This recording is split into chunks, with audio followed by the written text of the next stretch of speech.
Amen. Bra means come. Bra.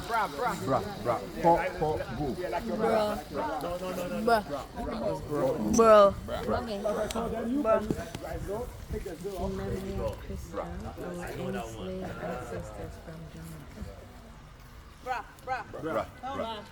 Crystal. Obi ambra. You have to say it in Spanish.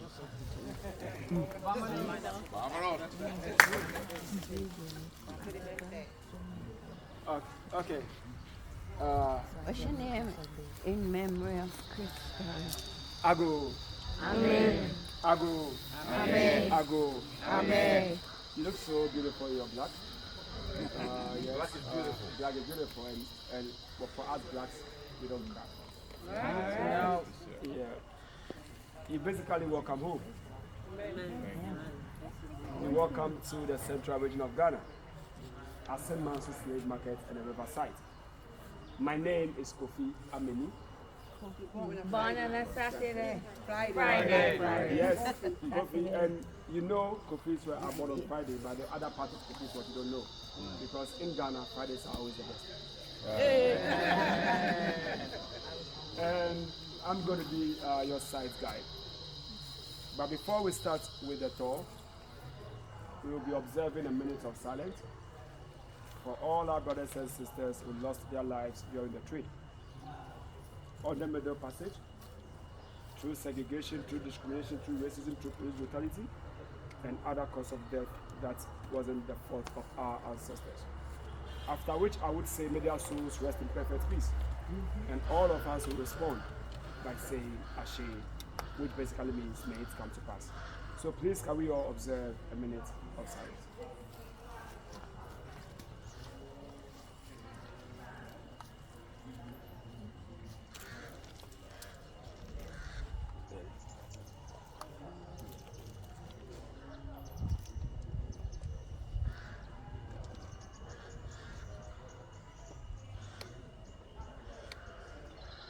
May the souls of our ancestors rest in perfect peace. So Kofi is a student of research, so I love asking questions. Sometimes you should be the one asking questions, but I'll not even allow you to ask your questions. I will ask other questions. None of my questions to you today are rhetorical, so all questions demand answers. So my first question, and I want you to answer it as you feel. My first question to you is this. When you read in history that your own brothers and sisters were among those group of people that saved you into slavery, how did that make you feel?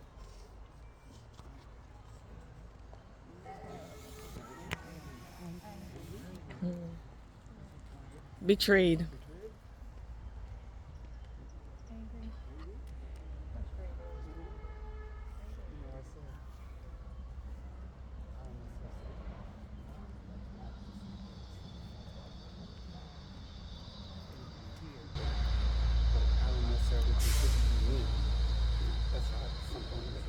If I go to war with you and you lose, I want your land. I need to get rid of you.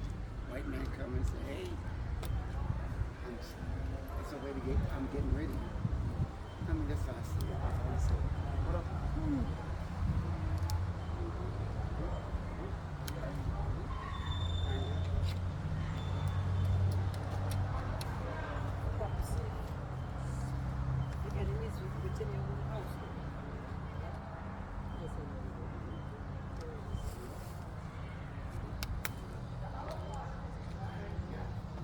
Okay. You didn't say anything? Okay. Alright. Okay, so you see, with all the adjectives that you are using this afternoon, I am always at your side. Because there's no way you would tell me you love me and you are so ready to let me go. Whilst we were growing up, our parents taught us to love. They told us to love everyone, irrespective of where those people are coming from. So sometimes I ask myself the question, that where did we go wrong? Is it because of greed or somebody's selfish interest. This topic has become a very sensitive topic. You want to know why I showed you? I also don't want to talk about it. But I'm the same person that keeps telling you to come to me because we are the same people. How can that work? It can never work. It could only work if that topic is properly addressed. That is why research has proven that the pains felt by our forebears could still be felt in us. Which means there is a pain that you felt, and I also felt that same pain. But because most of us look from our own point of view, we forget to look at the other part of it to ask ourselves the questions of their pain. That is why I have taken upon myself to talk about that pain that happened in the trade, that I suffered and you also suffered, so that together we could bridge that gap and become one people again. I read a book entitled The Transatlantic Slave Trade, Landmark Legacies and Expectations by Professor J.E. Apanda. Now this professor made a very interesting revelation about the trade.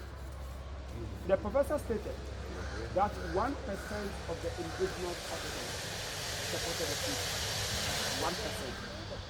99% of us were against the trade. Today, the 99% of us are being blamed for the things that was caused by the 1%.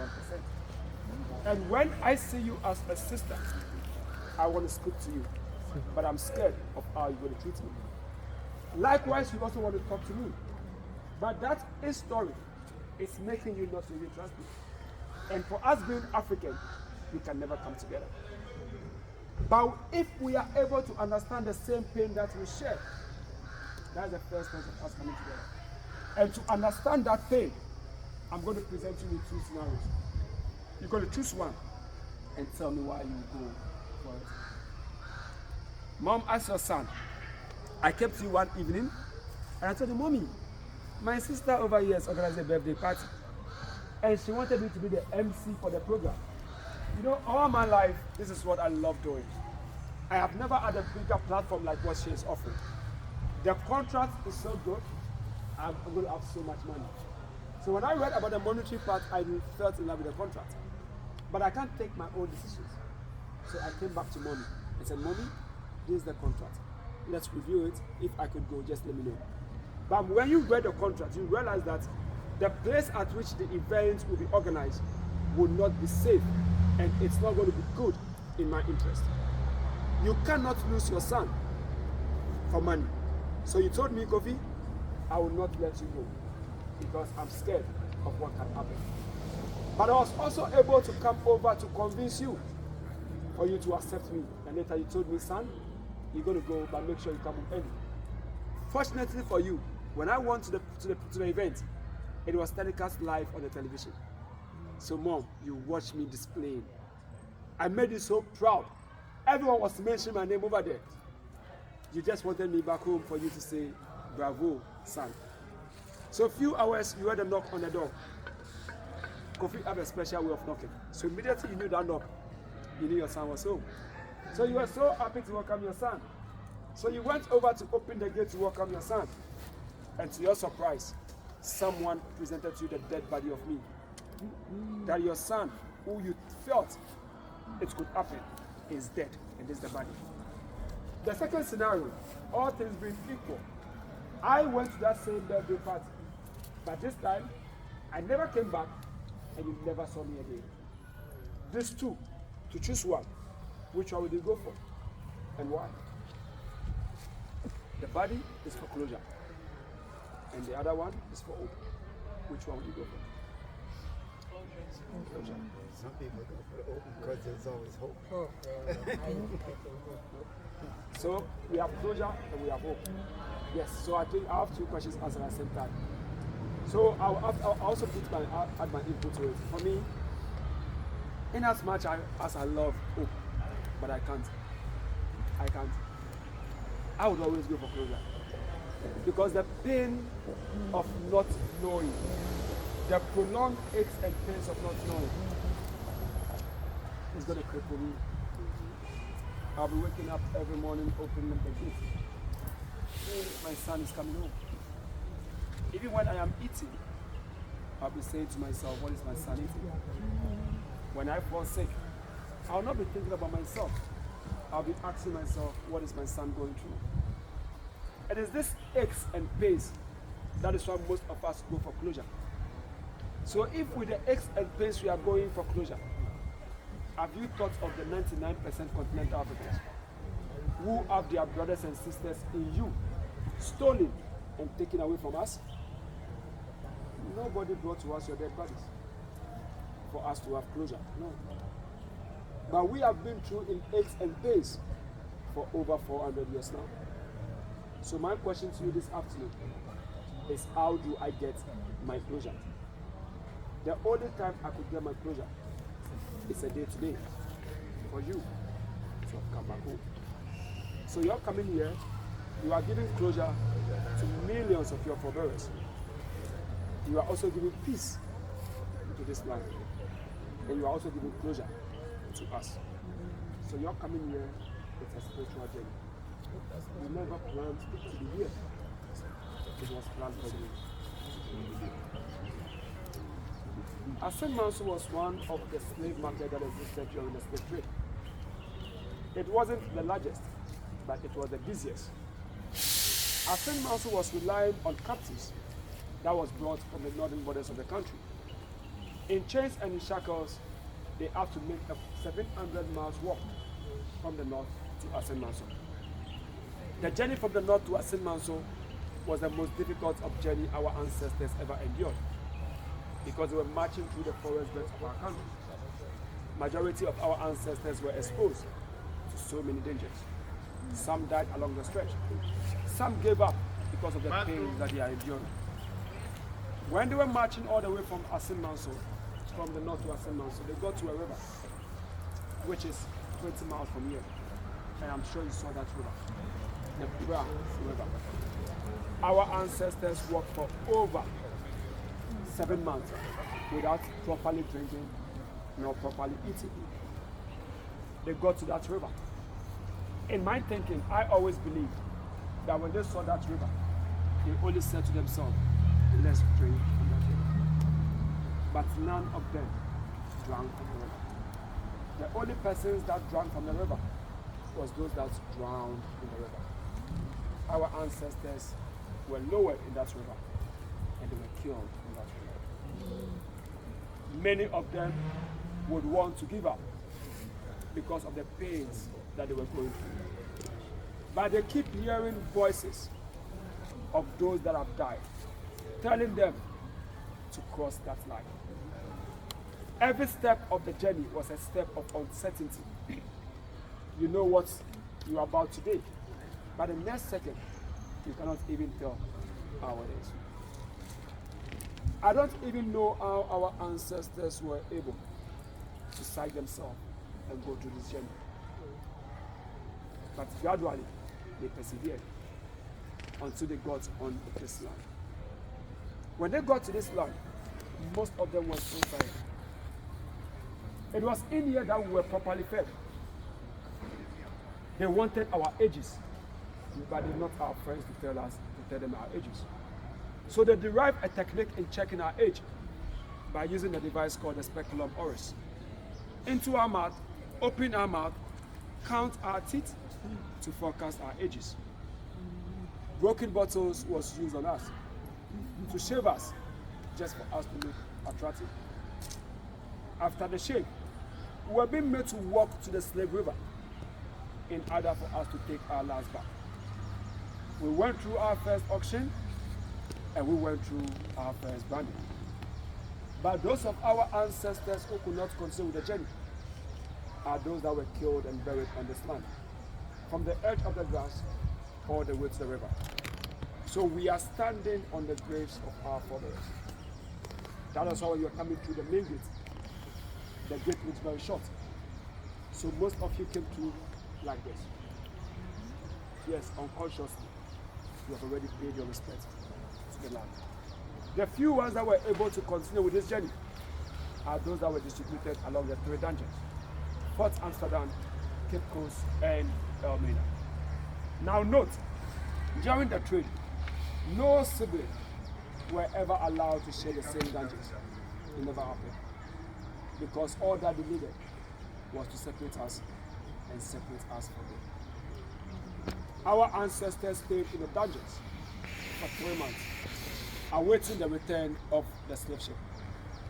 Yes, the slave ship arrived, and our forebears were made to walk through a particular door before getting onto the slave ship. The door of no return. My question is, why the door of no return? Is the door of no return because they believe that we will never ever make it open? With the door of no return was where all our troubles of not coming back started. When Marcus Garvey was telling us, people without the knowledge of your origin, culture, race, or tribe, you're just like a tree without a root. The root that Marcus Garvey was referring to is what was denied us at the door of no return. And do you know what that is? Our names. With African names, you don't have choices. You are given life assignment.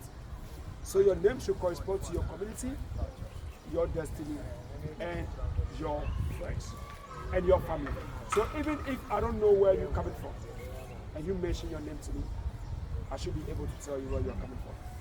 So if all those names has been denied us, where do we start? I'm sure you've watched this movie, The Root. Yes. This man was beaten mercilessly for one thing: denounce your name. I am a typical example of my name. My name is Kofi Ameni. Ameni means a river. In all my academic credentials, I didn't do anything in history. I have my master's in human resource management. But look at my name, Kofi, and Ameni. Today I work with the river. That is how important those names are. So if those names has been denied us, where do we start? But our ancestors could not endure the physical abuses. So we have to change our strategy and rather put among us some spiritual connection that could bring us back home. So when you come over here and see me pray, I have a bottle of rum. I pour it to the ground and I call it the pot of libation. You do say, you call it to my homie, you pour it to the ground. We are the only group that does this. We are the only group that does this. Those little traces is what our ancestors has instilled in us to always make sure that we will never get missing. But these devils will not sleep until they destroy. So they found a new way in trying to destabilize us by attacking the vulnerable, the children. And they took our children through a journey of epigenetics. A journey for us to see ourselves who we are not. Today when you go to the States, you see someone like me, like you, prefer to be called Black American, but not African American. And that is why Peter Tosh, a musician, said it so well. Don't matter the nationality, as long as you are a black person, you are African. Today, we are conscious. We cannot be sitting for our oppressors and enslavers to continue writing their history about us. No, the time has come for us to change our narrative and bring our own story. But in order to do so, there are some curses that have to be taken off before you and I will be free. And one of that is the door of no return. We have to change it and make it a door of return. And that door is what is going to bring you back home someday. But the question is, how do we change that door? That is why, as you can see in the graveyard, we have the mortal remains of our two great ancestors. We have Madame Crystal from Kingston, Jamaica. Yes. And we have Samuel Carson from New York, US of A. Madame Crystal was a young, beautiful lady who was captured but landed in Jamaica as a slave African. While she was in Jamaica, she never saw herself as a slave. She rather preferred to die than to be called a slave.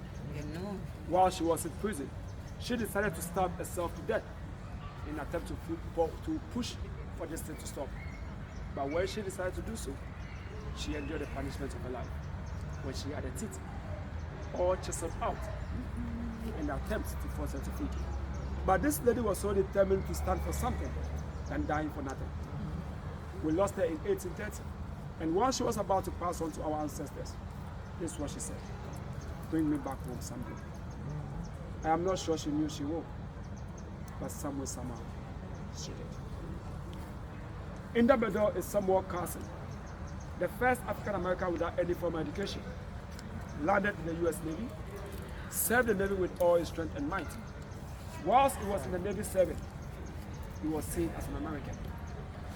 But when he died, he was seen as an African. And he was never given a defeating marriage.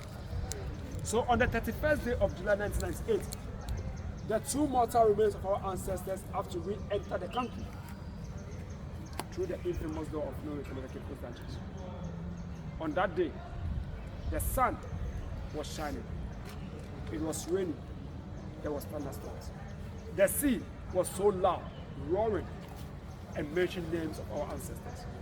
The spirituality around that day, you will know how so powerful our ancestors were. Immediately they came up from that door was changed to the door of return. And the following day, being the 1st of August, the two were buried here. And that is when we decided to celebrate our Emancipation Festival. So this year, we celebrated the Silver Jubilee of two of our ancestors. First year, you know. So, and Jamaica is not the name you think it is. Jamaica is not the land of gold, and that's that I told you now. Jamaican was basically made up of the Comantin group. That is why you have names like us. You have Techi, Kujo, Achampo. We have the same names. Those Comantin group that were taken over to Jamaica, they were warriors. So the intentions of the Caucasian is to take you to Jamaica and turn you to be their military base. But the Comantin people, although they are so warriors, they believe in principle. They can never fight for anyone. They would only fight for themselves. So when they were taken across the Atlantic to Jamaica, they never saw it that they would never come back. No, for them they said they would always come back home. But it got to a point that it became difficult for them to return. So they had to adapt and stay in their community. So they started saying among themselves in the form of a greeting, that when I see you, I say, hey, perhaps you're stuck. Perhaps you're stuck. Or perhaps you're not going back. And they said it in the Tree language. And in the Tree language, they said, Jamaica. Jamaica. Perhaps we are stuck, or perhaps we're not going back. So Jamaican, you don't need to do DNA. You are 100% Ghanaian. And that is why you have the Tamales and Bomales always claiming that they belong to Ghana. And even your patois comes from the Akan language. Have connections. Or patois. Yes. So with Jamaican, you just roll. Even the story. Okay, Trinidad and Tobago. Trinidad and Tobago is not something that I know about the word and how it's from. But all that I know is that when we were taken to the Caribbean, we were taking every part of the Caribbean. But because with the Jamaicans, the people that made them kept so many of their history were the Maroons. The Maroons being yes, Nani captured so many of his Comantin group. So it's easier to trace from the Nani group. So, but every one of us, one come from Jamaica, could move to Barbados, could move to Jamaica. So it was like everywhere. But those that we know because of the Maroons are those from Jamaica. And the word is Jamaica. So they taught us in school that the Spanish people was the name ex-Jamaica. That's what they taught us. I haven't heard this before. That is not it. That is why we always say that most of the things that we know are our story. It's They are not his story. You gotta stop. His story is not completely. They gave him the name of your owner who owned the slave. That's how we do it. Or they be anytime.